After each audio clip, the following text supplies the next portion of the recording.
கொழும்பு கொட்டாஞ்சேனை துப்பாக்கி பிரயோகம். கொழும்பு கொட்டாஞ்சேனை துப்பாக்கி பிரயோகம் தொடர்பில் மற்றுமொரு சந்தேக நபர் கைது செய்யப்பட்டுள்ளார். கொழும்பு 15 முகத்துவாரம் பகுதியைச் சேர்ந்த 28 வயது இளைஞன் ஒருவரே கைது செய்யப்பட்டுள்ளதாக போலீசார் தெரிவித்தனர்.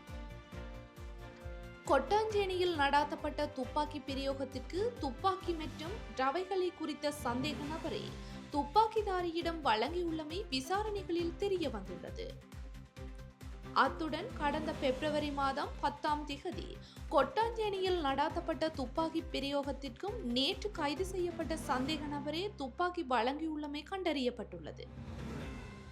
வெளிநாட்டில் தலைமறைவாக இருந்து இலங்கைக்குள் குற்றச் செயல்கள் மற்றும் போதைப்பொருள் கடத்தல்களில் ஈடுபடும் ஒருவரின் வழிநடத்தலின் கீழ் குறித்த சந்தேக நபர் கொழும்பில் பல குற்றச் செயல்களை வழிநடத்தி வருகின்றமை விசாரணைகளில் தெரிய வந்துள்ளது.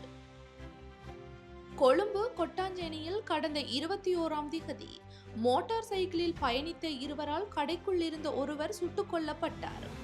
அன்றைய தினமே சந்தேக நபர்கள் இருவரும் கைது செய்யப்பட்டு விசாரணைகளுக்கு அழைத்துச் செல்லப்பட்ட போது போலீசாரால் மேற்கொள்ளப்பட்ட துப்பாக்கி பிரயோகத்தில் அவர்கள் இருவரும் உயிரிழந்தமை குறிப்பிடத்தக்கது.